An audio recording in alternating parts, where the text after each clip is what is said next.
İslam dünyasının mədəniyyət paytaxtı elan olunması ilə əlaqədar da fikirlər səsləndirilib. Bildirilib ki, yaxın günlərdə bu barədə yekun qərar qəbul ediləcək. Vüsalə Qəzənfər qızı, Eldəniz Əhmədov, Lider TV. Amnesty International təşkilatı 44 günlük müharibə zamanı Ermənistanın qadağan olunmuş silahlardan istifadə etməsi nəticəsində mülki şəxslərin qətlə yetirilməsinə dair yeni hesabat yayıb. Burada Ermənistan silahlı qüvvələri tərəfindən qeyri-dəqiq ballistik raketlərdən, idarə olunmayan çoxsaylı raket sistemlərindən və artilleriya silahlarından istifadə edildiyi bildirilir. Təşkilatın böhran qrupu raket qalıqlarını təhlil edərək müharibə zamanı çəkilmiş videoları, fotoları və peyk şəkillərini də araşdırıblar. Amnesty International Ermənistan silahlı qüvvələri tərəfindən Azərbaycanın şəhər və kəndlərinə mülki vətəndaşların həlak olması ilə nəticələnən 8 raket zərbəsinin endirilməsini sənədləşdirib. Energetika nazirinin müşaviri Zəminə Əliyeva sosial şəbəkədə anasının Zəngilanda ermənilər tərəfindən dağıdılmış məzarının videolarını bölüşüb. Bu, anamın Zəngilanda təhqir olunmuş məzarıdır. Bunu qohumlarım lent alıblar. Videoya görə onlara təşəkkür edirəm. Baş daşı sındırılıb. Məzarın üstündəki yazılar silinib. 27 il məzar açıq qalaraq mənim qəlbimdəki buz kimi donub, deyə Zəminə Əliyeva paylaşım edib. Göstərmək üçün bunu çəkdim ki, biz gəlirik yəni buralar.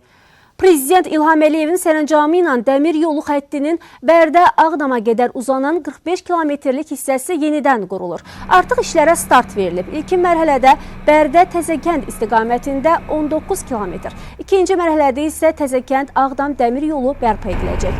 Layihəyə uyğun olaraq torpaq yatağının işlənməsi, Köçərli, Təzəkənd, Ağdam stansiyalarında yeni standartlara uyğun vağzal binalarının tikintisi də nəzərdə tutulur. Xatırladaq ki, Yevlax Xankəndi dəmir yolunun Ağdam rayonunun işğal olunması ilə dəmir yolun Ağdam ərazisindən keçən hissəsi istifadəyə yararsız hala düşüb. Bu səbəbdən qatarların son dayanacağı Tərtər rayonunun Köçərli stansiyası olub. Mənzil boyu 117 süni mühəndisi qurğular nəzərdə tutulmuşdur. O qurğulardan 103 dəmir beton turba, əhalinin sıx yaşadığı yerlərdə 4 heyvan keçidi, 2 yol ötürücü qurğu və 3 körpü nəzərdə tutulmuşdur.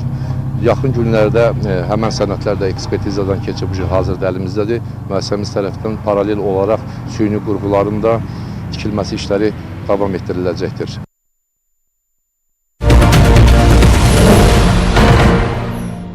Onlar bizə qələbə sevincini yaşatdılar. Azərbaycan əskəri, şəhidlərimiz, qazilərimiz torpaqlarımızın hər qarışı üçün canlarından keçdilər. Bu qəhrəmanlarımızdan biri də qazi Məmmədov Pərviz Piroğludur.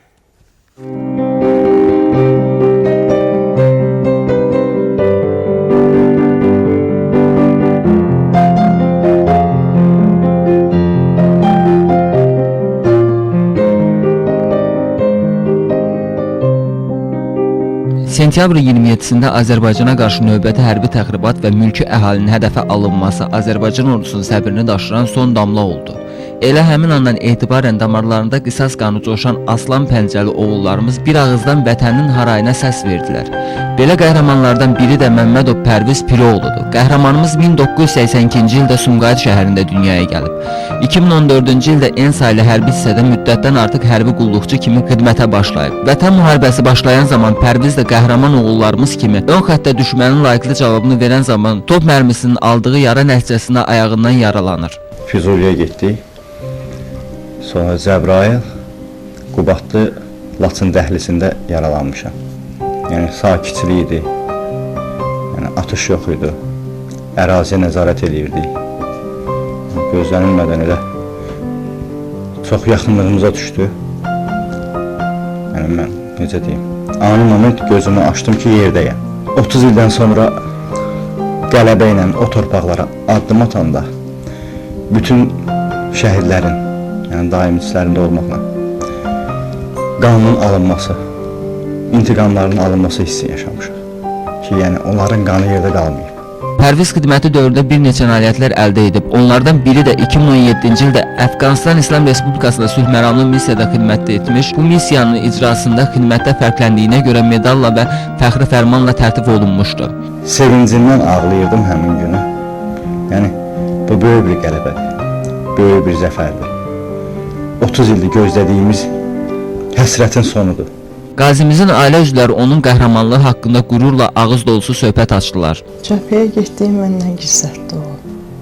Mülki paltarda getdi bir çantayla. Sonradan bildim ki, cəbhədədir. Əlaqəm olurdu, yerim demirdi. Hər şey yaxşıdır deyirdi.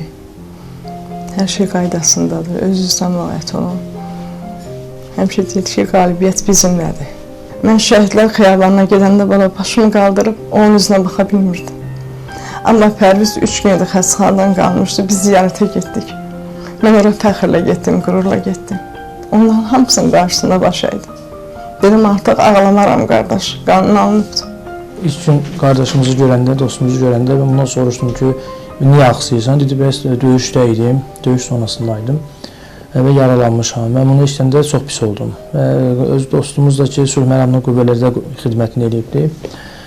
Biz bu günləri çox, necə deyim, xoşbəxt insanıq ki, bu günləri belə bir igidlərimiz, belə bir dostlarımız 30 il həsrətində olduğumuz torpaqlarımızı işğaldan azad elədilər. Düşmənin qarşısına qorxmadan qəhrəmancasına çıxan qazimiz cəbhənin bir neçə istiqamətində döyüşüb. O, Cəbrailin və Qubadlının alınması və vətən uğrunda medalları ilə tərtib olunub. İndi Pərviz sağlamlığına qovuşacağı günü gözləyir və yenidən yarıda qalan xidmətin davam edəcəyini deyir. Vətən sizi kimi oğullarla fəxr edir. Qəhrəman qazilərimiz. Fərid Yusifov, Eldəniz Əhmədov, Lider TV. Qarabağ